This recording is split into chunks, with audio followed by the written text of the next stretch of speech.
Back in the saddle again. Another episode of Chasing Labels, spy number 27. I'm Stephen Billings, and with me, as always, is my co-host, Andrew Cabral. What's up, man? What's up? What's up?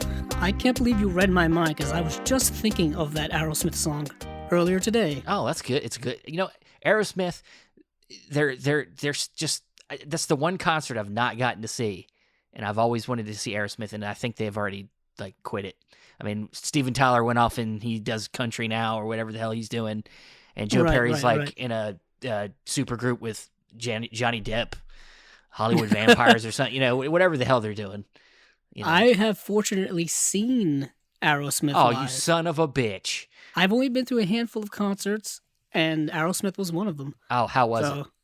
It was good. Very good. I remember it very vividly. Well, I would too. Years and years ago. Lenny Kravitz opened for Aerosmith. Holy shit. Oh, man, that's and amazing.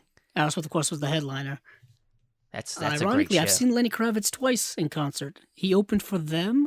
Does he play he play every instrument like he does on the album?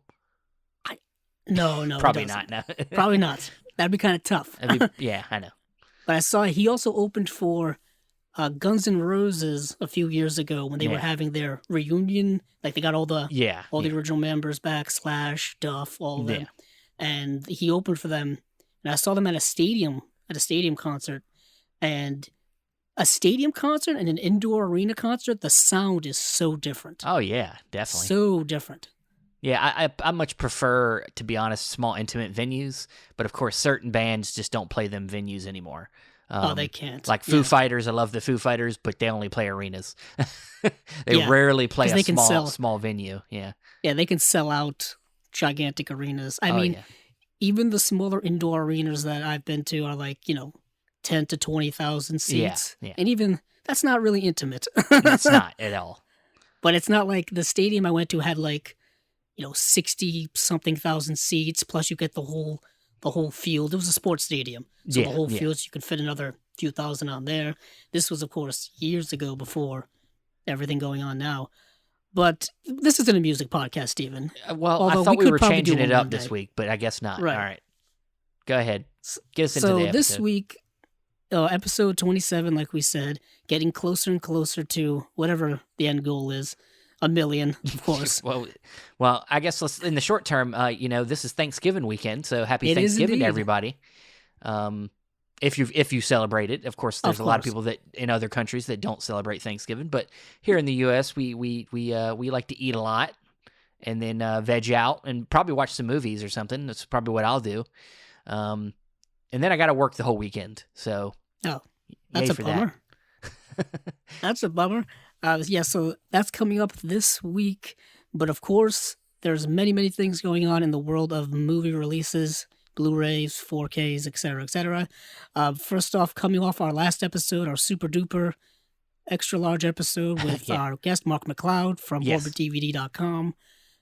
That was a great episode, fantastic episode. Yeah, and please go over to the go over to the YouTube page. I mean, I've seen some people looking at it. We need more of you looking at it, and please go subscribe to the new Chasing Labels official YouTube page.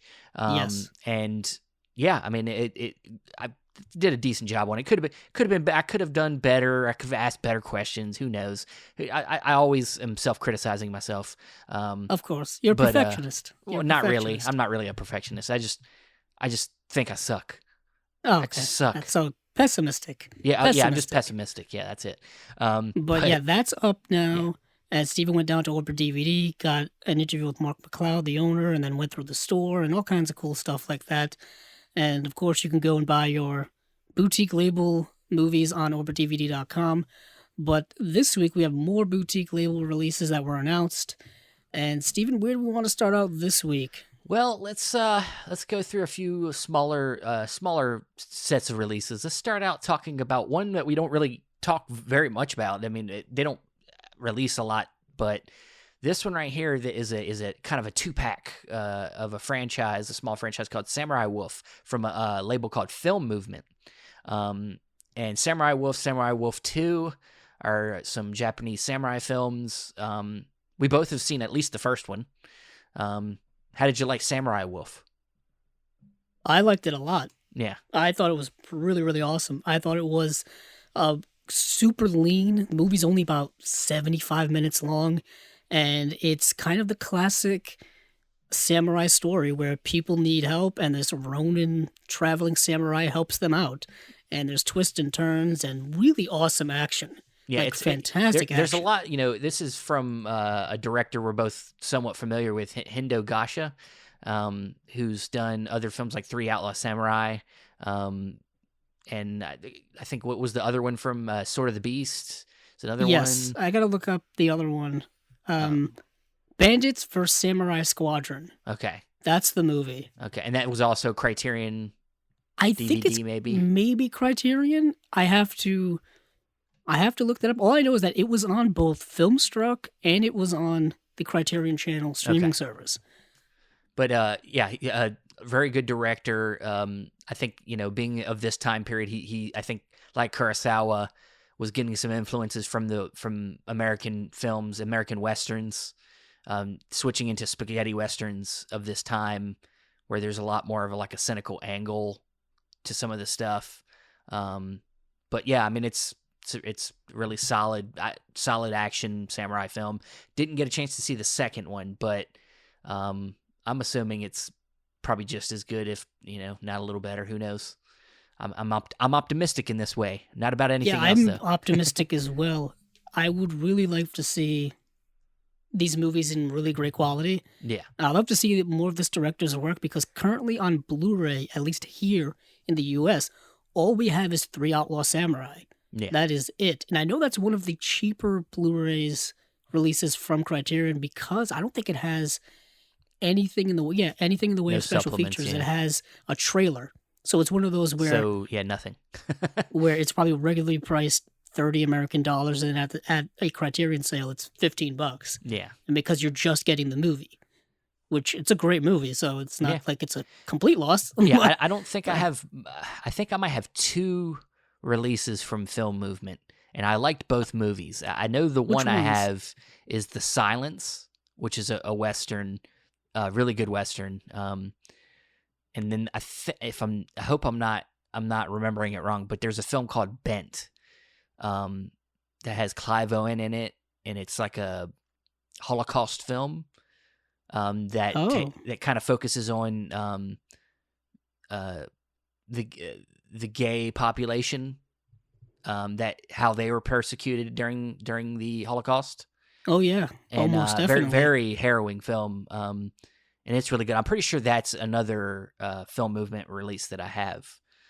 Yeah, Film Movement puts out rather obscure films. Yeah. Like even more obscure than you would see from some other labels. And they do, like we said, they don't put out a lot of stuff. Maybe a couple of releases per year, if I'm just looking right I now. think they do spend a little more time maybe restoring and releasing, maybe in, like in theaters and things like maybe that might not be as engaged in doing physical media as other companies, but yeah, they've only had 6 releases this year. Yeah. And they had 7, 8, 9, looks like 10, 11. I'm counting these off. 12, and they had 13. Wow, they had a lot. They had like 14 or plus releases last year. So I think they're relatively recent with a lot of these releases. Yeah, they put out a lot in 2019, a lot in 2020. Probably slowed down this year because of things going on in the world and whatnot. But yeah, they're a pretty solid company. I think when it comes to quality of films, and I think quality of releases as well. Yeah. Because I know you have The Silence, which must look fantastic. Yeah, I think it did just get a release from somebody else. Yes, it did. But the Film Movement release is really good. So I mean, you can't go wrong with that. I think maybe it might even been Eureka that put it out. I'm not sure. I can't remember if it was the Eureka that did The Silence. But I'd have to look it up. I know we talked about it. Ironically, we must have looked it up at one point. What is interesting is when you search The Silence on Blu-ray.com, all you get is the million different releases we've gotten for Silence of the Lambs. Well, it's probably easier to search it as its Italian name, but it's... Which is like Il Silence something. Yeah, but it's, who knows how to spell things in Spanish unless you're... Or, I mean, in Italian, if you're not Italian. I was going to say, it's...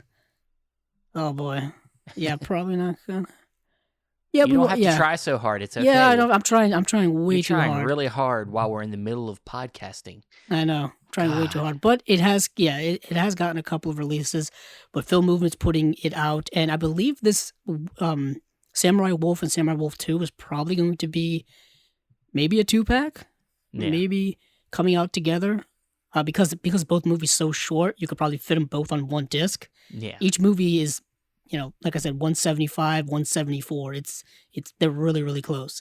But they're also putting out another film by the same director in Violent Streets. Yeah.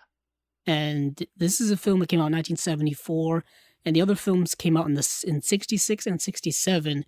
So, if anything, you're getting three movies released from the same director now, and you also have 3 Outlaw Samurai, total of 4 films. So you're getting a good portion of this director's filmography already.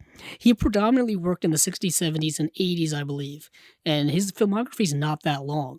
So you could potentially eventually get all of this director's work, and I would love for that to get all of his work. Yeah. All right, let's move on to our next couple films here. We got Eureka Entertainment's February slate, which is a couple films. We have Skinny Tiger and Fatty Dragon, and we have also a 2-part silent film called The Indian Tomb. And so with the Skinny Tiger, Fatty Dragon, this is one from starring an actor that gets brought up so many times throughout. Especially Eureka releases, which is Sammo Hung. Yes. And you said you watched this one? I did. Coincidentally, this is available to watch currently on YouTube, of all places. Ah, yes, the good old YouTube. It's in less than desirable quality because it is in the non-anamorphic letterboxed widescreen version, which basically means you get black bars on all 4 sides of the picture. So you're seeing a very tiny version of this movie because it is in widescreen. And yes, Sammo Hung is in it, who we've brought up many, many times. The director, producer, writer, fight choreographer, martial artists, everything. And this is coming out in February. This is going to be a 2-disc set. And it's the UK Blu-ray premiere. You're getting original Cantonese audio. You're getting like English dub if you want that. There's 2 new commentary tracks. There's a interview with the original director, and you get limited, O-card, slipcover and whatnot, reversible cover art. And I would say this: the package art for this looks incredible. Yeah, it's very colorful. It really pops. Yeah. And this was a film I believe that came out in 1990, and it feels so 1990. The clothes, the music, the feel of it, the cars. It's such a time capsule film, and it's a fun martial arts, kung fu comedy film. A lot. It feels like a Lethal Weapon, but with kung fu or something like that. Okay. Because you have these two partners and these 2 police partners. And one is Sammo Hung. He is the Fatty Dragon, and his partner, portrayed by, what's his name? It looks like Carl Maka is the Skinny Tiger. And, that's how they're referred to in the movie, like Skinny and Fatty. And then one of the guys is bald, so people just keep calling him Baldy the whole time.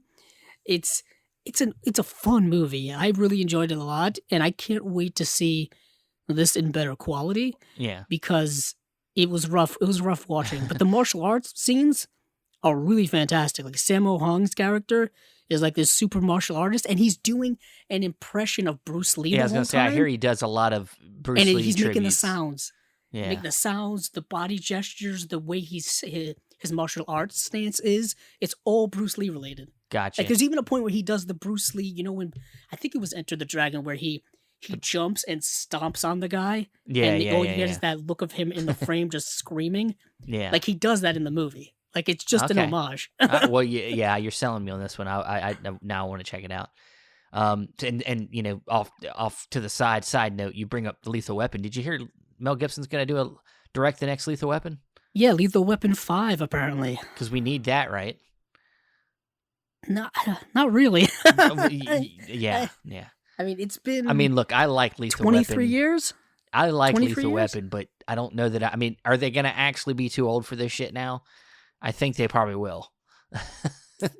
That was a line from the first film, which came out in the mid '80s. Yeah, I know, right? They never listen to Glover themselves. Back for this? He's doing grandfather roles now, where he's just like old grandpa, like patriarch of the family type roles now. He's not doing these types of movies anymore. I mean, are they going to be retired and they're going to be like, I don't know, training the next generation or whatever? Yeah, maybe they'll be, as long as Chris Rock comes back. Oh, what about you're going to get Joe Pesci out of retirement? I doubt they'll get Joe Pesci.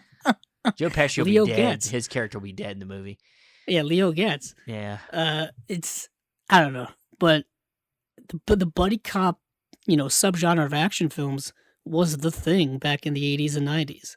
Whether it's, American movies or I was gonna say even foreign Japanese, films. Hong Kong films. Yeah, I mean, it's just like yeah, even like A Better Tomorrow, the John Woo film, is kind of not really a buddy cop film. But you're dealing with, people in law enforcement, even the killers, even in all those Hong Kong action films and whatnot.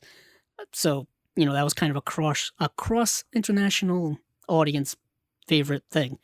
That was a terrible description of it. But moving on from Skinny Tiger, Fatty Dragon, we are getting the Fritz Lang. What is it called again, Stephen? It's called the Indian Tomb. Got it. And it has like two parts to it. One part is called. Here, I had it up here. Here we go. Part 1 is called Truth, and then part 2 is called Above All Law. I think that's the full title. Oh yeah, Above All Law. Yeah. Yeah, and Eureka's putting this out. What is interesting is that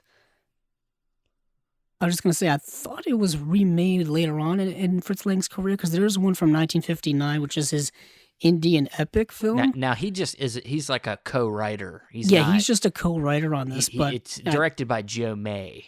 But if you have to attach a name to sell this, I assume Fritz Lang would be the one you would use. I think also, if I'm not mistaken, the director Joe May is married to Mia May, who is a recognizable actress of the time. These are two silent films from 1921. So you know me, getting more silent films in higher quality, I think, is a must, because a lot of those films, of course, are lost to time and deteriorating and all that kind of stuff. This is an interesting release, because I don't typically associate silent films with Eureka's release slates, at least not the ones we've gone over since the start of the show. I think I remember correctly, they do have them Universal sets. They do. That have been coming out the last few months. I think they've did 2 volumes so far. Yeah. Yes, they've done 2 volumes of those early Universal sets. Yeah, which are in that 1920s, 30s time frame, I think. Yeah. So they've been right. They've been delving in there. Yeah. Yeah. I'm way off when it comes to that. And of course they've done. I have like Nosferatu from Eureka. Oh, nice. So they've dabbled in it. Just Eureka slates are so much smaller than somebody like Kino. Kino gets into a lot of silent film, but they release like 10 films a week. Yeah, the Eureka slates have gotten much smaller over the last couple of months, in general.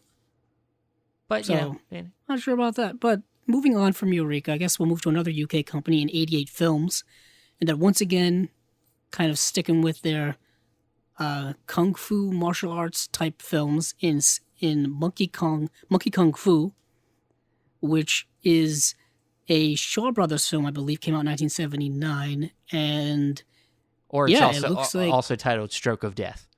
Yeah, also titled Stroke of Death, which is kind of a better title than Monkey Kung Fu. Kinda, yeah. I mean, if we're being real here. But this is getting a remastered, fully uncut version of the film. There's an audio commentary. There's an interview with choreographer Tony Leung Seo Hung about the stunts and whatnot, and you get English audio, you get Cantonese audio, and then newly translated subtitles, and then new artwork by Robert Kung Fu Bob O'Brien. That's a cool nickname. And I do like, that's the one thing about these 88 films releases.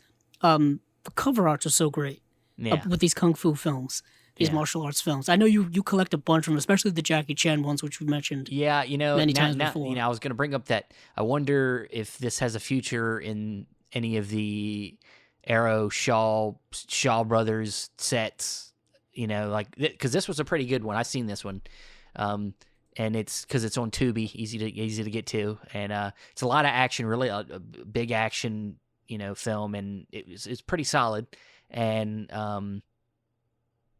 not a lot of plot, but definitely a lot of good action. But I wonder if this has got a future and want to, it's the kind of the question you're going to have going forward is because I know Arrow's going to be putting out more of these Shaw Scope sets. Right. So it's like, do you want to take, I mean, if you're committed, you're loyal to 88 films that, and they do obviously have different features.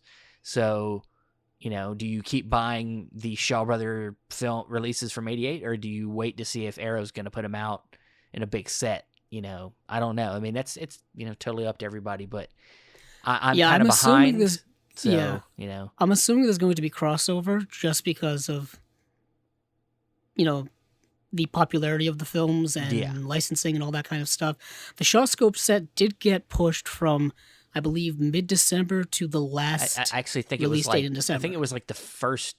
No, it might have been the second week in December. Now it's the last weekend. Yeah, it's coming out now December 28th. Yeah. So if anyone has noticed an adjustment on their pre-orders, that's what it is. I don't know why they pushed it. Maybe for, give them more time to put things together or whatnot. Yeah, sometimes there could be a snag on packaging, supplies, things like that. That happens sometimes. No big deal. You can wait a couple more weeks. You can wait till after Christmas to get your present. I know. It would have been a sweet Christmas present, though, for yourself if you were buying that. Yeah, I was kind of planning on doing that myself, but... Oh, really? I probably You're going to get that set now? Yes. Oh, good. Good for you, man. Yeah, well, that's what I know it's tough for you that to would have been make like the big thing.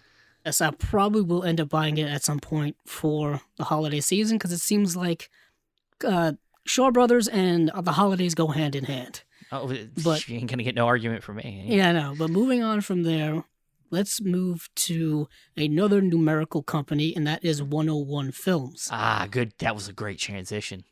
Thank you. I learned from you from last week, I guess. I feel so honored. Okay. So 101 Films is another UK company, and they are putting out a movie called Lady Street Fighter coming out in January. And it's also going to be accompanying, I'm assuming, the sequel, which is Revenge of Lady Street Fighter. And this is a film from the early 1980s, super streamlined film, assuming low-budget kind of revenge film. And yeah, I didn't get a chance to see it, but I know that it is streaming in several places. And AGFA has actually already released it here themselves in 2018. So I'm guessing this will just be them re-releasing it in the UK. But I think that release is also out of print, or maybe it's just super, super tough to find. Okay. I think it's the same case with Effects, too, which is the other film. I think that had already gotten a release also, and then now 101's putting it out. Because I remember us talking about it. Maybe this was already brought up at some point, or maybe it got brought up at some point just by happenstance. But because I've heard of the movie Effects. That's the George Romero's crew did that film. It's got like Tom Savini, and it's about the horror film that then people start getting killed on the set. I have never seen it, but I've heard of it. So I feel like somebody else either put this out, or maybe we already had this already gotten brought up at some point earlier this year, and we talked about it. But I am not quite sure, but I can say that AGFA did put it out in 2017. There you go. And so it already has a Blu-ray release here, and this one actually is in print. You can buy it, at least from Amazon. I'm not sure if it's getting, maybe it's just getting a new A new 4K release. restoration. Yeah. It actually got a 4K restoration back in 2017, so I'm assuming it's the same transfers we're getting on these newer releases that we got in back then. I'm assuming it's just them partnering up with 101 Films to put out these films in the UK. I guess that's so, what it looks like to me. Yeah. But yeah, I'm interested in effects. I need to, because like I said, I'd heard about it before. Lady Street Fighter. I looked at the trailer for that film, and it looks like a black exploitation film with no black people. Huh. It looks like it's crazy white lady who's killing gangsters, and it looks like it could be fun. Well, a fun watch. I think it's a revenge film because I believe the main character's sister was like tortured and killed, and she's trying to get revenge for that. Yeah, which in typical 80s exploitation fashion, I'm assuming is pretty gruesome, misogynistic. There's a dude. There's like a spot in the trailer where like a guy's like laying on the ground. I guess he's a gangster, and like gasoline's being poured around him. And she's got like a match or a cigarette or something. He's like, "No, there's gasoline on the ground. No." And then she just like, ah! I'm like, God, this is hilarious. I gotta watch this thing. Nice. So, yeah. Nice. That's an interesting release. It is, like I said, it is streaming on like Vudu and maybe Tubi as well. Okay. I'm not quite sure, but if I have some time, I might just for funs. Just watch that. Just to watch it? I mean, it is super, super short. The movie's like an hour and 15 minutes. If I get drunk enough, maybe I'll watch it. But moving on to less intoxicating releases, I guess. Sure. Oh, that's a rough transition. Do you want to go to Imprint now? We can, sure. Okay. Yeah, we're moving over to Via Vision Entertainment, or Imprint, as we've come to know them. They once again announced a slate of films, a much smaller slate than we've gotten in the past. But I guess that's nice because it gave me time to watch all of these films. I mean, in a sense, the thing is there's like a couple box sets. That's true. They do a couple of box sets here. But it's like before they would do like 9 releases. Well, when you'd have that Jean Jameau set, that alone was like, 12 films or something. Yeah, which you did get. You did finally get. Yes, I did get that. I've had it for a while. It's a great set, man. It's a comprehensive set. I can't wait to have time to just actually watch movies that I own. Yeah. I really don't have time. The biggest part of being a movie fan and a collector at the same time is you're mostly collecting stuff to watch eventually. That seems to be the thing. Every once in a while, something will come in the mail, and then I'll put it right in because it comes the day I have free time. Like, thank God, and I can put it right in. Like last night, I was able to put in The Outsiders 4K.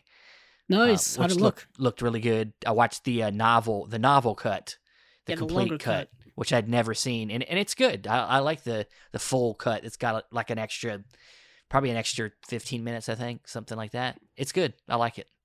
Nice. Stay gold, pony boy. Yeah, stay gold. Yep.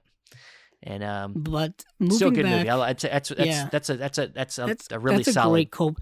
People like, not to go on a tangent here. People like to kind of not crap on, but they kind of dismiss Coppola's post and 70s post Godfather filmography, and I'm like, his 80s filmography is not bad. The Outsiders and Rumblefish are Rumblefish really is great, good films. Yeah. Really good films. His work with Matt Dillon, he did a lot of stuff with Matt Dillon, yeah. But moving back to Via Vision / Imprint, they released a couple of films here, or a couple of releases. One is the Jerry Lewis at Columbia collection, which is a collection of just 2 of his films, The Big Mouth as well as Hook, Line, and Sinker. I think these were 2 films that are towards the later, more declining years of Jerry Lewis's work. It looks like this was this around the time he did the Dr. Doolittle? Didn't he play the Dr. Doolittle character? No, he did the Nutty Professor. Or that's what I'm thinking of. I'm thinking of the wrong Eddie Murphy. I'm thinking of the wrong Eddie Murphy movie. Ah, nice. The Nutty Professor. He did the Nutty Professor film. Wasn't that close to around this time? Nutty Professor, I think, was 1963, and these were I think 68 and 70 or something like that. Yeah. 67, 69, somewhere around there. But I think it's towards the later part of his career, I guess. maybe not so much career, but you know what I mean. Like these aren't two of his better films. Yeah. As someone who has watched these two movies, they definitely aren't. I found them not really funny and just kind of boring, to be honest with you. Okay. But moving on from there, we've got the Odd Couple collection, and this is coming with the Odd Couple 2, as well as a kind of best of disc that has 10 episodes from the television series from the 70s that didn't star Walter Matthau or Jack Lemmon. That starred Jack Klugman and Tony Randall. Yeah. That's something kind of just a spin-off. That's kind of a cool extra thing to throw in there. I mean, it is kind of cool. But I mean, you can kind of buy the complete series on DVD anyway, so yeah, well, sure. You know, maybe some people already have it. Maybe getting the. I mean, if you're a fan of these movies, which I've seen the first one, I like the first Odd Couple film. Yeah, first one, is a kind of an all-time comedy classic in my opinion. I mean, it's spawned obviously. It's influenced a lot of other. I mean, they've tried to remake it a bunch. They redid the show. In modern times, and it wasn't good, but. I mean, and they've taken that concept and have reutilized it so many times. Yeah, you know, the two people who, you know, are complete opposites and they probably shouldn't get along, but they do get along because they're friends and they butt heads about things. We talked about the buddy cop genre. I mean, that kind of takes that idea and puts it in the action movie genre. You know, one's the level-headed cop, one's the wild card. You know, bad boys. You know what I mean? It's like. But it's this is a cool collection here, and like I was gonna say, having the original TV series, if you're a fan of these movies, you get that little bonus there with the TV series. Maybe you'll want to go buy that full collection of the show, like you said, after getting a taste of this. And what is cool, I believe, is that the 10 episode, kind of compilation disc here is a Blu-ray disc. So it's going to be the first time, I believe, that the series is in HD. And I don't know what type of work they're doing to make that happen, but that's kind of unprecedented in certain regards. But you are getting Odd Couple 2, which came out in 1968. The Odd Couple came out in 1968. The Odd Couple 2 came out in 1998. Yeah, and it's still funny, but it's different. Both of these actors are towards the end of the careers, end of their lives. It's not the same at all. Just watching them back to back, you can tell the difference. Both of those films were written by Neil Simon, who was a fantastic playwright, screenwriter. He was nominated for 4 Oscars. And the original film is based off of his play, I believe. And it's a very play-like film. Yeah. The dialogue is incredible. It's snappy. It's vibrant. It's energetic. It's pushing the boundaries in terms of certain things and whatnot. It's a fantastic film, and I would highly recommend buying this set here if you don't currently own the ones for The Odd Couple and The Odd Couple 2 for the US releases. And I'm saying that because originally in 2013, Warner Brothers put out The Odd Couple. Yeah. That disc was around for a few years, and then it went out of print, and then Paramount re-released it in January of 2020. But here's the kicker. That disc, which is currently available, is not a regular pressed Blu-ray disc. Okay. It's a BDR disc. So, made on demand, burn on demand type of deal. And the same thing with The Odd Couple 2. It's a BDR 25 burn on demand disc. So they're not real pressed discs. And that can affect the quality. Yeah. So these discs here are probably going to be better quality just from that perspective, just from production of these discs. And that would be, probably a much more expensive way to go when it comes to this set, but it'd be better quality for you and a better value for you. I remember seeing The Odd Couple Blu-ray kicking around in stores for years, and then it went out of print and all of a sudden skyrocketed in price. Yeah. And I was wondering, are we getting a re-release soon or what's going on? But it did get re-released, and it's getting another re-release here. And of all the Imprint stuff we've talked about, this is one that's really interested me a lot. Okay. Really interested me a lot. There's a lot of special features on here as well. You even get a new interview with the director of Odd Couple 2, Howard Deutsch. Very interesting. And just, there's tons of features here, just looking at it. But moving on from there. Stuff and Yeah, because I'll get stuck on this forever, you know me. But the next one you got I guess Imprint probably doesn't have the rights to every Pink Panther film. So they're doing instead of doing a set like Shout Factory did, they're doing like a single release of the Return to the Pink Panther, which is what, the second film in the series. It's the third, actually. A third, okay.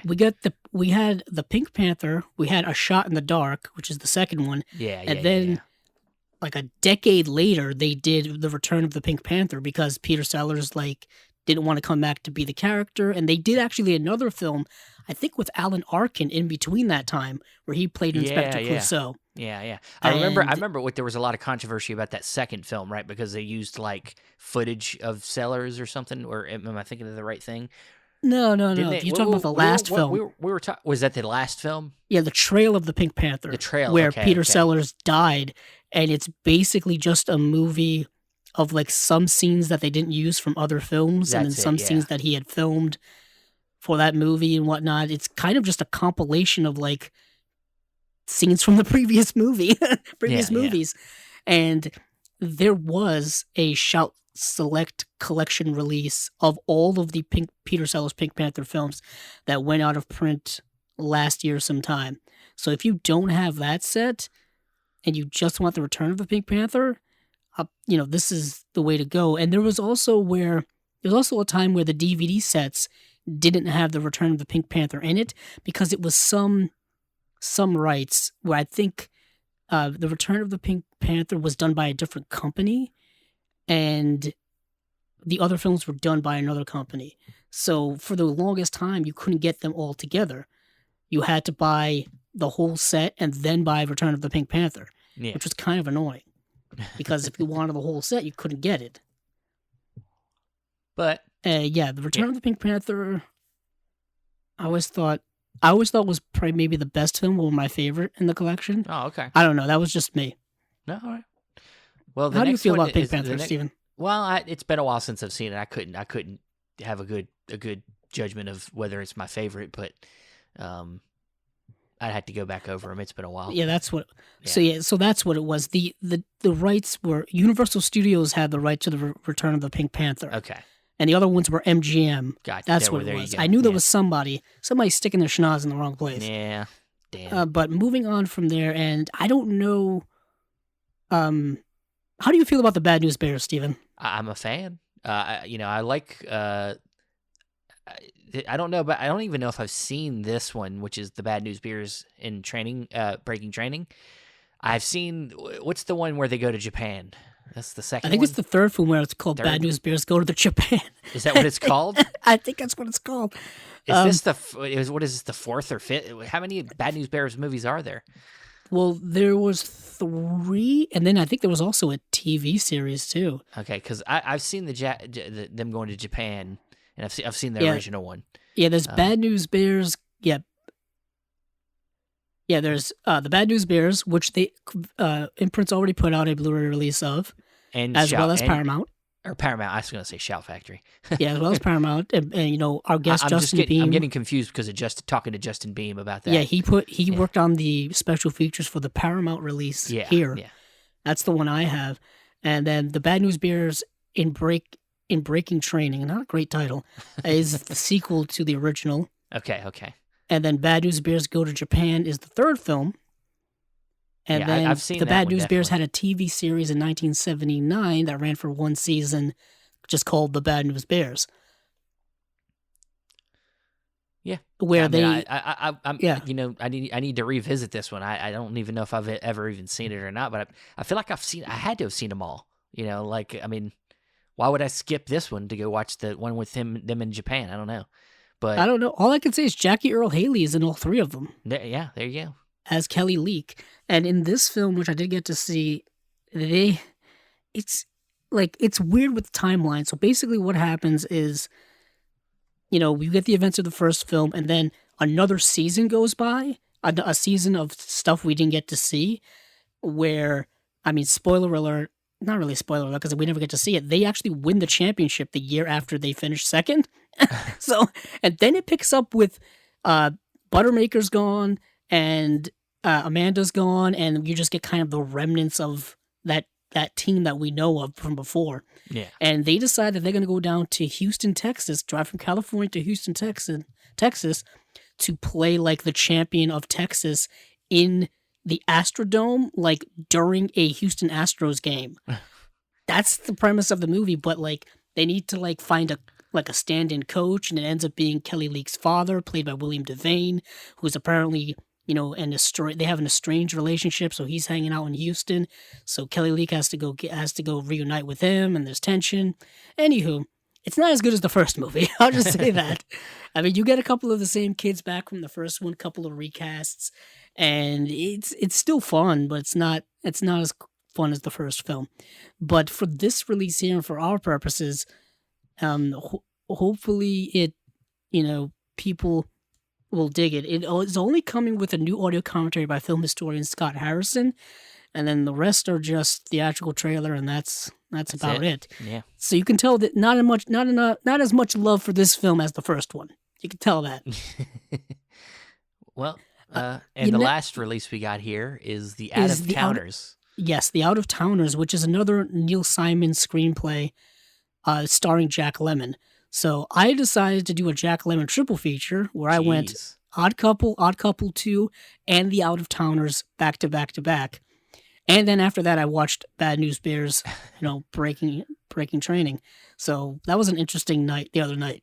But this film is also another film that feels very play-like, written by Neil Simon, where Jack Lemmon and his wife, who's played by Sandy Dennis, are like people from like rural Ohio or like small town Ohio, and they've got to go to New York because Jack Lemmon is going to be interviewing for a big time promotion job, whatever. And basically just at every single turn, something bad happens. They're supposed to land in New York. They can't land in New York. They got to land in Boston. They can't get a train from Boston because the trains only run at a certain time. They miss it. They got to get another train. They got to get to New York. Their hotel reservation is a problem there. And then they're just, it just zaniness ensues. And the whole time, Jack Lemmon's character is just like losing his mind because just one bad thing after another is happening. Yeah. It's a fun movie, but the Jack Lemmon's character is kind of an asshole the whole time. He's just like complaining, like abusing like people like at the airport and like the train people on the train and all this kind of stuff. Where I don't know, his character kind of rubbed me the wrong way, but the movie is so frenetic. Did they remake this in the 90s? Yes, with Steve Martin. Yeah. That's probably the one that you were. Was it Steve Martin or was it Tim Allen? Well, Tim Allen, I'm thinking, isn't that Richer or Poorer? Is that yes, that's what it is. Yeah. Is that what the remake's called? No, there is an Out of Towners with Steve Martin and Goldie Hawn from 1999. Okay. That's the one I'm pretty sure I saw, and obviously, maybe you've seen as well. I think I have. It's been a while, but I think I'm pretty sure I've seen that one. Yeah, that film. John Cleese is in that film, and yeah, it's the same type of premise. Yeah. The remake of the 1970 Neil Simon comedy follows the adventures of married couple Henry and Nancy Clark as they are vexed by misfortune while in New York City for a job interview. And that's the premise for the remake. Yeah, I can see Steve Martin doing this role. Yeah, I could definitely see Steve Martin doing the role. And yeah, I really like this movie. I thought Sandy Dennis was really good in the film. She's an actress I don't think a lot of people know of. Because I think she unfortunately passed away when she was rather young in the early 90s. I think maybe like 57. I don't even think so. But she won an Oscar for Who's Afraid of Virginia Woolf. Yeah. That film starring Elizabeth Taylor. Yeah, she was 54 when she passed away in 1992. And she was in Who's Afraid of Virginia Woolf. And talk about a film based on a play that's incredible. Just all dialogue and acting, and directed by Mike Nichols. Amazing film. Yeah. Elizabeth Taylor, Richard Burton, George Segal, who just passed away, and Sandy Dennis. And yeah, great film. Great underrated actress, I find. So that's everything when it comes to Imprint. Yeah, I think this is a decent slate. Other than I really like this slate, except for the Jerry Lewis stuff that you don't seem to be enthusiastic about. Yeah, I'm not enthusiastic about it. Really. But the rest of this seems like maybe worth looking into. I mean, you can complete some collections with, or start some collections with the return of Pink Panther or the Bad News Bears, and then you get some Jack Lemmon, you know. Question: do you think that we're going to get a Blu-ray release here from Paramount of the Bad News Bears sequel, a la the one we got for the Bad News Bears? Yeah, as long as it's a Paramount film still. I'm not sure if that was also made by Paramount, but probably was. It is. I see the icon on the DVD disc. So yeah, I think it's very, very good chance you're going to see a Paramount release of this too. So nice. We could have asked Justin, man. Maybe he'd have told us. I don't know if he would have revealed. He probably wouldn't have been able to tell us. Also, I don't know if they would hire him to do extra features for it, because it just seems like they didn't do much when it came to this disc. So I don't know. Yeah, but I mean, Paramount being in their early days, you got to do what you got to do to sell something. And if they wanted to sell this movie, they had to do better than Imprint did, and maybe they did. Yeah, I guess that's true. And there's a better chance that they did, because it is an American company and it's an American release. So there is a chance that maybe some of the features that could have been given to this release were held back because they were made by Paramount. So when it came to just the comparison of the Bad News Bears release from Imprint and the one we got from Paramount, there are differences in the special features. Yeah. So there you go. Yeah. That just sets a precedent. But speaking of setting precedents left and right, moving on now to the Criterion Collection slate for February. Yes. So we are into February, into 2022. So you're going to be able to get your Valentine's Day gift here? For myself? Yes. Yes, for yourself. That's what I was talking about. Well, it's going to be for me too. Even though I'm married, I'm still I'm buying presents for myself. Nice. So treat yourself. Treat yourself, and I think this first one we'll talk about kind of goes along with Valentine's Day. Love Affair. Yeah, I was just going to say, no better transition than that. Love Affair. Film starring Irene Dunn and Charles Boyer, two actors that I really, really like. And this is a film that's really, really good. It's actually the film that An Affair to Remember is a remake of. Oh, okay. I didn't know that until I started watching this movie, and I'm like, this seems awful familiar. This is another instance where a director remakes his own movie. Yes. Yeah, because he directed the Affair to Remember. Yes, An Affair to Remember starring my favorite in Cary Grant and Deborah Carr. Yeah. And he also did another it's the same premise. He also did another recent Criterion, The Awful Truth. Yes. Another one directed by Leo McCarey. Yeah. Yeah, so basically both the premise of this film and the premise of the remake in An Affair to Remember is two people meet on a boat, but they're both in relationships with other people. Yeah. And they have a romance that sparks up. And it's a bit of an affair to remember, if you will. I thought we were doing Austin Powers. Yeah. Or a love affair, if you will. And it's really fantastic. When they're together, the chemistry's great, and the movie moves really well. Yeah. Unfortunately for me, I already knew how things were going to roll because they rolled out the same way as in An Affair to Remember. But I've always been a big fan of Charles Boyer as well as Irene Dunn. And this is getting a new 4K restoration by the Museum of Modern Art and Lobster Films. A new interview with film critic Farron Smith. Naeem? I never know how to say. It looks like Neem, but don't take it from me. And a new interview with Serge Bromberg, founder of Lobster Films, about the restoration, 2 radio adaptations featuring Irene Dunn, William Powell, and Charles Boyer. 2 shorts directed by Leo McCarey, both starring silent film comedian Charlie Chase, Looking for Sally, and Mighty Like a Moose. What a name. What a name. And then subtitles for deaf and hard of hearing, plus an essay by author Megan McGurk. Yeah, McGurk. Wow, that's a name. A new cover by Raphael Orgeroni, which is a beautiful cover. Black and white. Love the font. Simple yet classy. A really lovely film. It's really, really fantastic. I really liked it. All right. It's for the hopeless romantics in all of us. But moving on to something else, let's move on to more romance, I guess, or melodrama, if you will. With I don't know where you're going with this, but I mean... Written on the Wind, a Douglas Sirk film in Technicolor, of course, came out in 1956, and this is a film that's been on DVD for years when it comes to the Criterion Collection, and it's finally getting the upgrade that it so desperately needed. And this is a film that stars Rock Hudson, Lauren Bacall, Robert Stack, and Dorothy Malone. I love the description of this movie that they put on Criterion.com.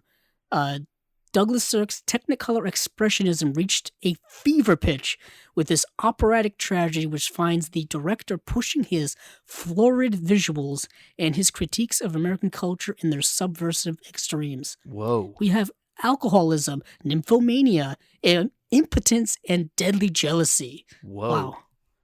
Crazy. These are some of the toxins. They really like this movie. Yeah. To a mess. Yeah.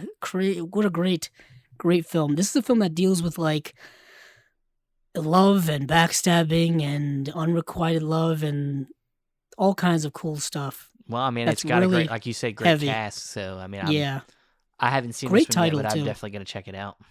Yeah, this is maybe not a day one release, but this is a highly prioritized This is a day 5, at least a day 5. Ah, yes. That infamous day 5. A couple days to think about it, and then I'll pre-order it. Yeah. I love how whoever wrote this blurb here is kind of a genius. Featuring an unforgettable, debauched, Oscar-winning supportive performance by Dorothy Malone and some of Sirk's most eye-popping mise-en-scène, Written on the Wind is as perverse a family portrait as has ever been splashed across the screen. Jeez. Damn. How could you not buy this movie? Jeez. Damn. Scathing. But on the Blu-ray, there's a 2K restoration with uncompressed binaural soundtrack. Acting for Douglas Sirk, a 2008 documentary featuring archival interviews with Sirk actors Rock Hudson, Robert Stack, Dorothy Malone, and producer Albert Zucksmith. A new interview with film scholar Patricia White about the film and melodrama on the Blu-ray only. Trailer for All That Heaven Allows. Okay. Melodrama archive.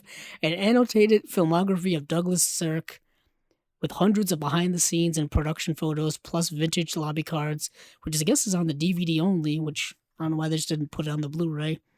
And then English subtitles for deaf and hard of hearing, plus an essay by filmmaker and critic Blair McClendon, only on the Blu-ray, and an essay by film theorist Laura Mulvey, which is DVD only. Hello, that's kind of a little... So I guess they got some stuff that they can't transfer over for some reason. Yeah, that seems like a little annoying. So if you have the Blu-ray, if you have the DVD, you may want to hold on to it for completeness sake. Yeah. Because you won't be getting the essays. I noticed that they did that a lot with the like Fellini Essential Collections or some of those other things where the essays that were in the booklets on some of the individual releases, they weren't in those gigantic box sets. So if you had those individual releases from earlier before, when it comes to Bergman or Fellini or whomever, you may want to hold on to them because those essays aren't reproduced. It's kind of annoying, especially if you're trying to consolidate space by getting these big sets. Kind of annoying. Yeah. Yeah, kind of annoying. But yeah, that's Written on the Wind. More Douglas Sirk goodness in Blu-ray. Moving on now to a Coen Brothers film, Miller's Crossing. I know this had a bit of excitement amongst the film collecting and film enthusiast community when this was announced a few days ago. Now this is, I think, the second film from the Coen Brothers? Because I think... yes, right after Blood Simple. You know what? I'm sorry, the third, because... Oh. Because they also have Inside Llewyn Davis. Oh, I thought you meant like within their filmography. Well, that's what I'm saying. The Coen Brothers film, directed film. This is their third I thought you one. meant like chronologically within their filmography. Oh, no. Yeah. I meant in general in the Criterion Collection. Oh, okay. Yeah. Yeah, this would be their third release. Yeah.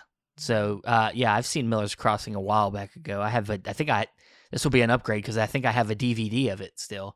Oh, wow. Yeah, so. Oh, okay. But it's a great, kind of unconventional gangster movie.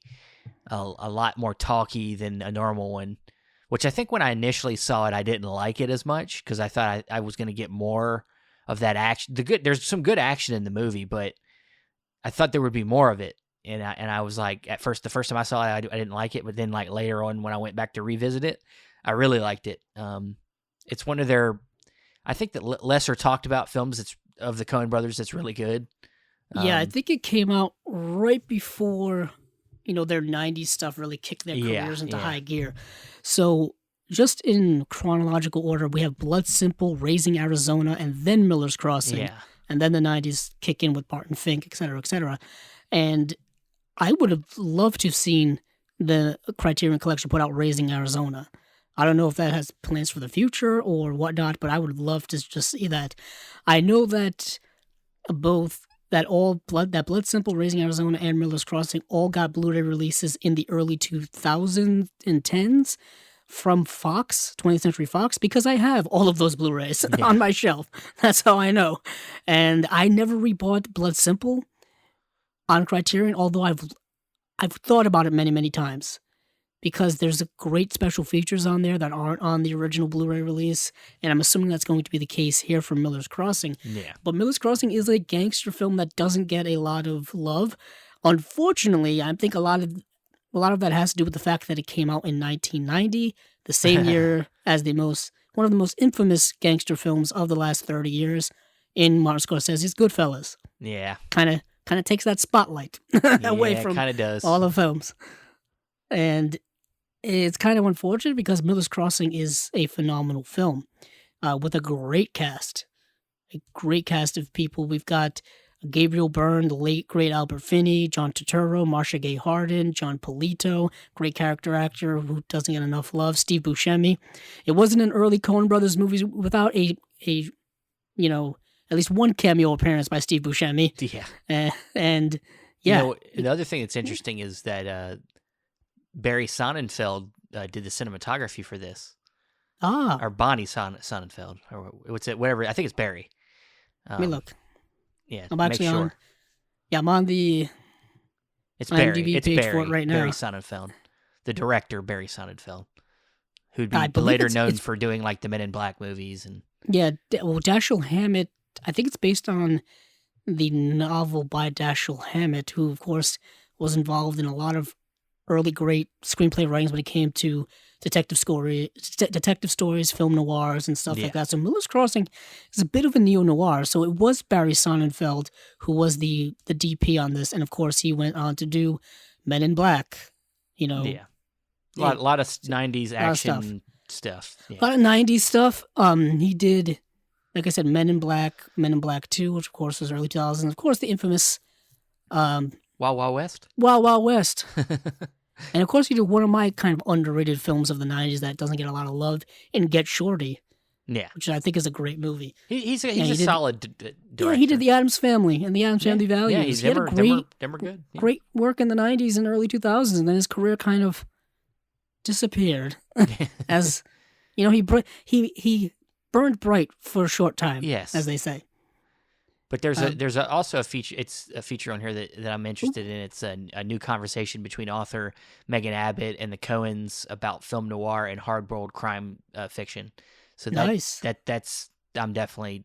I mean, I was going to buy this anyway because I need to upgrade it, but I'm excited about that conversation right there. Well, we also do get new interviews with Barry Sonnenfeld as well, so we get to hear about his thoughts on the movie now. 30 years after it's come out? Yeah. That's kind of nice. And there's there's archival interviews with Gabriel Byrne, Marcia Gay Harden, John Polito, John Turturro. John Turturro was in a lot of early Coen Brothers films as well. And yeah, like Barton Fink. Yeah. So this is going to be a probably pretty hot release when it comes out. You're going to see a lot of people posting on social media for it, about it, I should say. So Miller's Crossing is great. And then the last film here is one that is a bit of a blind watch for me and just kind of one I wasn't aware of at all. And that is Boat People. Yeah. A film by, Um, And Anne Huey. yeah. Yeah, be nice if I could. Yeah, Anne Huey, and this is a this is a Hong Kong film. Yeah, this is a Hong Kong film from 1982, I believe. And this is available to stream on the Criterion channel. That's where I saw it. And this is a very interesting film. Basically, what this film is about is there's this photojournalist who goes to Vietnam post the Vietnam War a few years after, and he's kind of just, taking pictures and chronicling what the state of the new country really is, Yeah. After the Vietnam War and whatnot. And initially he's just getting kind of like, they're showing him all the good stuff, all the stuff that's like prepared for him to like, just take pictures of and talk about, all stuff to make the country look great. But what ends up happening is he ends up finding out certain ugly truths about what's going on when it comes to the impoverished people and the way people live and the way the government is running and just the chaos that is there. And he ends up befriending some of the local children and just getting kind of a real hands-on perspective of what it's like to be in the streets and be in the slums of Vietnam. And this sounds like a documentary, but it's not. It's a narrative film. It's a narrative film. Apparently, this was a pretty controversial film. Yes. And they smuggled it into Cannes Film Festival in '83 and screened it once, but then it got dropped from competition after protests. And initially, Chow Yun-fat was going to take on the lead role, but he was scared to do it because he thought he'd get blacklisted. Yeah, it's a very political film, as I've just described to you. It does not paint the communist country of Vietnam in a very good way. Yeah. It's a very, politically leaning film. It very much leans into the negative aspects of, that country and all that kind of stuff. So it probably at the time was very, a hot button issue. Yeah. Still, still at that time, early 80s. You had the USSR still as a dominant country in the world. It wouldn't be till a decade later they would finally collapse and whatnot. And we still have, communist countries available around today, in Cuba and Vietnam and China and whatnot. So it's a interesting film. It's a very, as I rub my microphone like an idiot, it's a very dour and sad film. It's kind of unrelenting and. Yeah, it's a film that I don't find myself probably watching again anytime soon because I don't want to give anything away, but just it's not an upper film. You know what I mean? It's not something you watch to feel better about the world. Some people get into that stuff. Yeah, I love my depressing films just as much as everyone else does, and I could tend to gravitate towards these films. But something about political oppression, repression, corruption and just cruelty in general is, it's becoming more prevalent these days than ever before. So in a way, the film is rather contemporary. Yeah. And it's political themes. I mean, it brings to mind a film that came out this year, Da 5 Bloods, where they revisit Vietnam after many years, and seeing how how political and how Vietnam has changed after many years. It kind of makes me think of that movie in a way. And I wonder if that maybe gets a Criterion release down the line, being a Netflix movie. So, being a Spike Lee film. And a Spike Lee film. Because I don't believe that movie's gotten a Blu-ray release yet. Oh yeah, no, it hasn't. And and it's also Chadwick Boseman's, I think, last performance too, right? Oh, no, he did that other Netflix movie. Yeah, he did that other Netflix movie. The 5 Bloods came out, was it 2019? No, wasn't it last year? I think it was the beginning of last year. The 5 Bloods came out in 2020, you're right. Yeah.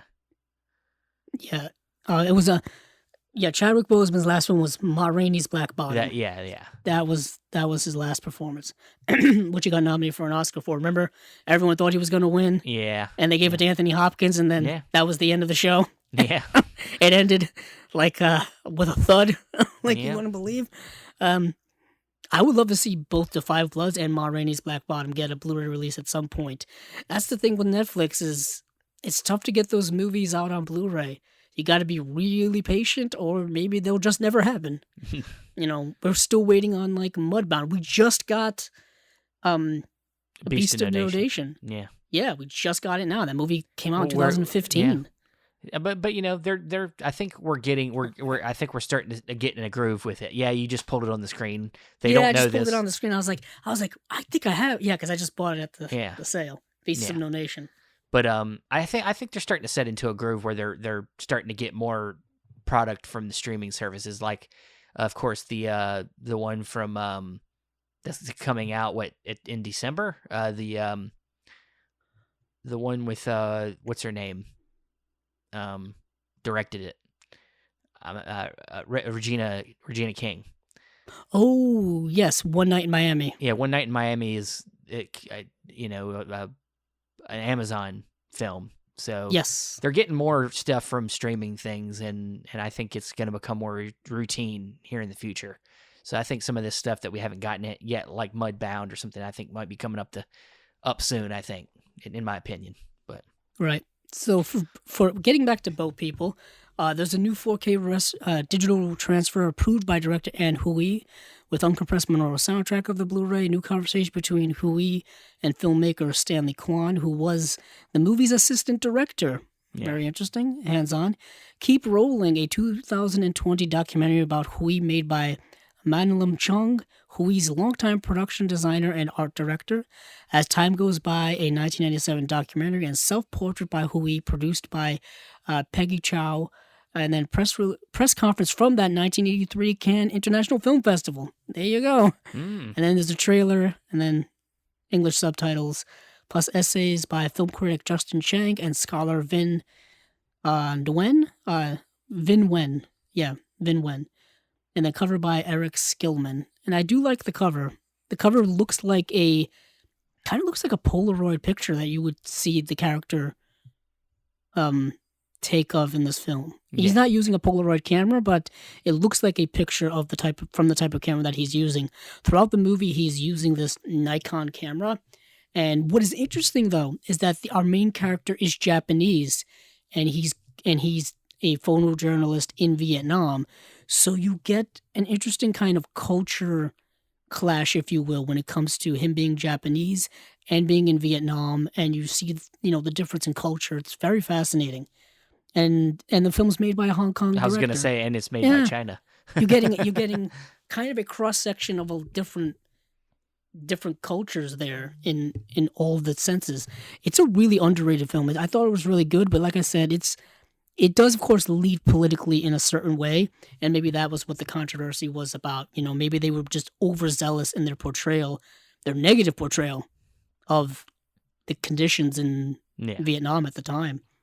But as we know, history and war is hell, and the aftermath of war is always the toughest part. I mean, it's you're kind of picking up the pieces and reconstructing countries.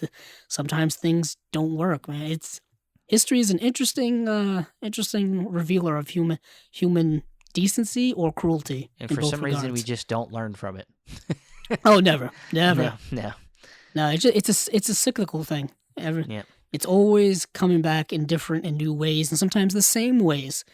Whether it's cultural mindsets, racism, politicizing everything, all kinds of stuff. It's crazy the way it is. It's like no one reads anymore. Yeah. Sound like Treebeard. No one cares for the trees anymore. No. But that is all of that. But we do have a few things before we wrap up for the day. Specifically when it comes to sale-wise, there are, of course, 2 annual sales hitting at the same exact time. So everyone hold your wallets or your pocketbooks or your bank accounts or whatever. We do have a Severin Black Friday sale as well as a Vinegar Syndrome Black Friday sale as well. And they both go active this coming Friday. And what Severin has done is they've slowly released their hidden titles or new titles for their Black Friday sale. And I believe as of right now, they've released 6 out of 7 of them, but they've also released a January slate as well that I'm assuming is going to be available to pre-order. Yeah, it is. If not now, then. Actually, it's probably already available. Yeah, it's already ready to pre-order along with the bundle of these two films, the two films in the January slate, which are Don't Go in the House and Delirium. Yes. Yeah. I did get a chance to watch Don't Go in the House. It's interesting. It's, I would say not quote-unquote good, but it may be good for Severin. I don't know how to say that. I rather enjoyed it when it comes to it's kind of like a slasher in the vein of like a Halloween. It's how long was the movie? Because there's 3 different cuts of this movie. Oh, there's 3 different cuts of this movie? Yeah, there's a theatrical cut that's 83 minutes, there's a TV cut that's 90 minutes, and an integral cut, which is 92 minutes. Damn. You probably saw either the TV cut or the theatrical cut, probably. Which cut are they releasing for the Blu-ray, do you know? And all 3 of them. Oh! It's all 3 are going to be on this, yeah. I have no idea which cut I watched, to be honest with you. It's probably the TV cut or the theatrical cut, because the integral cut is they probably had to put some more work in to get all the rest of that footage in there. Yeah, you're probably right on that. I probably watched maybe the uncut one, because I think the one I started watching was the cut one, and it was significantly shorter, and I'm like, I gotta find the uncut version of this. I don't know where I'm gonna find it, but I eventually ended up doing so. And yeah, it's not a bad, like, kind of psycho slasher movie where it's very much like Psycho, and this character's kind of modeled after Norman Bates, but you basically dial up Norman Bates to another level, and you take out all of the subtleties and, like, the hidden meanings, and everything's on the surface. Yeah. That's this movie. Okay. Like, yeah. Like, he's got a corpse. He's got corpses in this that he's talking to, not just one corpse. It's a interesting movie. So that's the January slate for Severin, and then we've got the films that they announced for the Black Friday sale. The first up here is a film called Bloody Pit of Horror, yes, which you can assume what the premise is of that. Maybe. I did watch this a couple of weeks ago, and there's a lot of torture going on in this movie, Stephen. I don't know if you got that. I kind of figured. Yeah, it's a psychosexual Italian horror film where this guy thinks he's like the reincarnation of the Crimson Executioner. And he lives in this house, and it's got like torture chambers below, and he's just, a bunch of these people come here because they want to like film a movie, and they end up kind of getting like picked off one by one and all this kind of stuff. Yeah, it wasn't great, to say the least. You know what? If you're interested and you're excited about this release, you're going to get it in its uncut version from the original camera negative, a 2K restoration. So it's going to be nice, and you're going to see that. I'm assuming a lot of blood. Yeah, I would say so. So nice, bright, bloody most pit. of it comes in the third act, but yeah. All right. Well, the next one is a film called Black Candle. Yes. Oh, I don't know what it is about the movies we've been going over lately, Stephen. A lot of satanic cult stuff going on. You know, it's the thing. It's coming back around. It's coming back around. They're bringing it back. Yeah. So Black Candles, man, I'm just going to go out and say this, Stephen. This is pretty much a softcore pornographic film. Ah, yes. With a loose satanic cult plot holding it together. Yeah. Because it's just facilitating one sexual encounter scene after another, to the point where I'm like, there's nothing going on here. This is so boring. There's nothing happening here. But if anything, it's pushing the boundaries with what you can put on screen for a narrative film of its time. I love how the way they kind of frame this to us, or sell this to us, Severin does, a merry-go-round of sexual deviance. Well, I can tell you, I've seen a few of this director's films. It's from a director named, I just had his name here. I've seen his movies, though, because I recognize the name. Jose Ramon Lazar. Because I have the set that came from Arrow. maybe a couple years ago, but it has the films Whirlpool, Symptoms, Yeah. and Vampires, and I've seen them movies, and they're exactly what you described in a way. They're all very sexual and very, exploitative, and Let me put you know how let me put it to you this way of how bad this movie is. I believe the director has disowned this movie. Oh, really? Like right after it came out. Okay. I think I was reading that in like the IMDb kind of trivia there. Like that's how much he hates this movie. I guess. I don't know. Yeah. It's kind of, man. It's always great when a director hates a movie, kind of, and then people put it out anyway. Just like when we were talking about the Peter Sellers film from Indicator that is putting out the Indicator. Oh yeah, the one he disowned. Yeah. Yeah, he tried to burn it, and he tried to buy like the prints of it or buy the dailies or something to get rid of it. And yeah, this movie also has a second title, like the Labyrinth of the Minotaur or something. It got a couple of names, and I think the Italian name is maybe, is that Italian? No, that probably Spanish. Los Ritos Sexual del Diablo, which is, I guess, Last Rites of Satan. I think it's that may be the translation there. I mean, the cover art for this looks great, but the movie itself is terrible. It's just so bad. So there's that, and then moving on from there. We've got The Forbidden Door.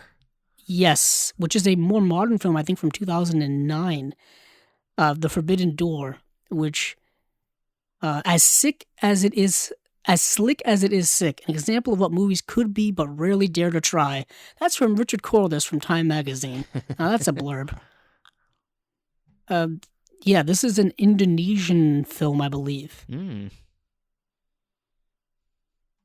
So well, I think it's, let's see, I'm seeing something with Raid 2 here. Well, because the Raid and the Raid 2 are Indonesian films. One of the stars of the Raid films is in this movie, I think. Yeah, Marsha Timothy? I don't know who that is. Yeah. But, I've obviously haven't seen this. I feel like I've seen this image somewhere, though, of a guy with a pig head wielding an axe. I feel like I've seen this for some reason. Yeah, the cover somewhere. art for this is ridiculously cool looking. I want a tattoo of this dude on my arm. Did you see the second cover art? That's even wilder. There's a second cover art? I think it's reversible cover art. That's why. Okay. So moving on from there, we've got... Let's see. I'm scrolling up. The Halfway House. Yeah. This is also coming out through Intervision Picture Corp. Yes, and this is from 2004. So bad. I love these blurbs. This guy wrote, "Fucking A, this movie has the goods. There's plenty for fans to sit up and shout about. Showers, gore, naked flesh, and Mary Warrenov sleazy fun!" Exclamation point. Some of these blurbs are amazing. Yeah. Just moving on. Don't have much to say. Not much to say about these because I haven't seen them. And here we go. Ballad in Blood. Sorry. Yeah, get it right. Yeah, I don't gotta get it right. Yeah, but Ballad in Blood is directed by Ruggero Deodato, who did Cannibal Holocaust most notably, and apparently it's his first film in 23 years. Yeah, this looks like it's has an exclusive slipcase, interview with the writer-director, interview with author of The Fatal Gift of Beauty: The Trials of Amanda Knox. That's an interesting write up there. There's a lot of stuff going on here with this film. And this was a film, I believe you can watch this now on Tubi, I believe. Okay. Yeah. All right. Well, yet again, it's a film not for the it's a film not for the faint of heart, because this director pushes it beyond the limits of what is on screen. Well, I think the last film that we have right now is also directed by him. Yes, it is. House at the Edge of the Park. Yes, and this was a film that he did in 1981, I think. Okay. 1980. So this was around that same time as Cannibal Holocaust, which of course is one of the most notorious movies of all time. I mean, I don't want to go on off on an aside here, but there was someone on those privileged kind of pretentious gatekeeping type people who are like, you haven't seen real, graphic or, real cinema unless you've seen this type of movie, that type of movie, Yeah. those assholes, right? Sure. Well, I think I saw this on Twitter a few weeks ago where somebody was like kind of talking down to someone saying, "Oh, you think that's shocking? Well, you got to hear about a little movie called Cannibal Holocaust. You can't even find this movie to watch because it's so controversial." And I'm like, and then people were like, "You can buy this movie. You can watch this movie on Shudder. You can." I mean, like, we've reached a point where these movies that were once super controversial, Salo, Irreversible, Antichrist, all of these movies that, kind of aren't for the faint of heart, but they're available to watch more easily, more readily available now than ever before. And I made a point where I said, you can currently buy Cannibal Holocaust on Blu-ray from Amazon.com. It's been around since 2014, and Amazon is probably the most mainstream online retailer on the planet. So the movie's not that, not that harrowing or tough to find. You don't have to scour the internet anymore to find these types of movies because we have companies like Vinegar Syndrome and Severin and, all these other companies that we talk about all the time putting these movies out, these B controversial movies or horror movies or whatever. Yeah. They're available. You don't have to be a pretentious asshole. That's what I'm saying. Yeah. I would say the closest to something like that scenario that could have been actually more accurate is like something like the Siberian film. Until recently got a Blu-ray release. The Serbian film, which had a Blu-ray release years ago, got pulled and I think is back out in some countries. Now that's a film that's been banned in several countries. For obvious reasons. But if you still want to see that movie, you can probably see it, and it's not as tough to find as you think it is. It's really not. But back to, Ruggero Deodato, Cannibal Holocaust came out in 1980, so this film here was out around the same time. All right. Well, I mean, it's. I'm reading some comments on here, and people say it's pretty good. It had a Code Red release before, but this is a new restoration, so this will probably look better. So yeah, I mean, I'd be interested in checking this one out. It's got a nice cover. I like the straight edge blade and with blood around it. Yeah, there's another cover here where it's like a skeleton hood. It's like a skeleton holding a razor. Yeah. But like the face is like the house and like trees on it, so it makes it look like a skeleton head and face. Yeah, I like that artwork. Yeah. Pretty ingenious. I love the font as well. Like that blood red font with like it's almost like calligraphy style. Mm-hmm. I really dig it. And Severin's been putting out, really quality releases since we've been buying them at least. Yeah. This is a 3-disc set. There's, I'm assuming, 2 Blu-rays, and the third is a CD soundtrack. Oh, okay. That seems to be becoming a thing lately. A lot of releases have been deciding to put out the soundtracks. It doesn't surprise me with Severin because I know on their podcast they do like a whole second half of their show is listening to music from upcoming releases. Oh, that's kind of cool. Yeah, it's cool. It kind of has that kind of Tarantino thing vibe where the music is very important to what they're doing. So it doesn't surprise me that they're including that in their release here. So yeah, they've done that with a couple of their releases. Doesn't the Christopher Lee Eurocrypt set have a CD as well? I think it might. I think that may be the 9th disc on that set. I'm not sure. Maybe. I know it's got a TV show disc in there, but it's got that macabre theater. I really got to open that. Hosted by Christopher Lee. Yeah, I really got to dive into that set. Yeah. I really got to dive into it. But that's it for Severin because we've been waiting a couple of weeks to see what their announcements would be, and we figured since it's the last podcast episode before the Black Friday sale, we might as well drop that. And for Vinegar Syndrome, where the sale starts at the same time, they're still yet to announce a couple of their things. But I know the hot sell, I think, is going to be Flesh for Frankenstein. Yeah. They're releasing an Argento's film Trauma.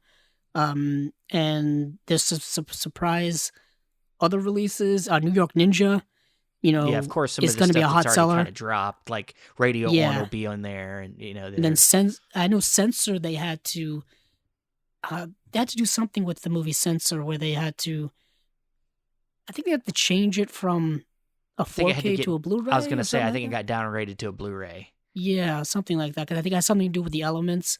But yeah, so keep a lookout for Vinegar Syndrome. Keep a lookout for Severin. I mean, the Criterion sale is still currently going on. Who knows who else is going to be having some sales? Yeah. Of course, the mainstream this time of world, the year, it gets really big with sales. Yeah. I mean, I've already gone to my local store for my mainstream stuff because they've already dropped a bunch of sale prices for there. So this time of year, between now and the end of December, is going to be sale central for movies. Oh yeah. But that's it for this show. That's all we're going to do this week. We had a lot to cover, and we did it in a pretty good amount of time, I think. Yeah, I think I'm losing my voice, but yes. Yeah. Well, I'll help you out of here. I guess I'll give you a second. Okay, Andrew, where can I find you? Oh, you can find me on Twitter at Capzilla06, as well as our current YouTube channel in Chasing Labels. I still need to get a custom URL for that. Yeah. So just go onto YouTube and look for Chasing Labels, and hopefully it should show up. Yeah. And you can find me on Facebook, Stephen Billings. You can find me at all the other Chasing Label pages, whether it be the Twitter or my Letterboxd at Chasing Labels, or the Instagram at Chasing Labels Pod. You can find the audio for the podcast at Apple Podcasts, Stitcher, Spotify, all the major players. Thanks again for listening, and hey, keep on watching them movies. I know I will.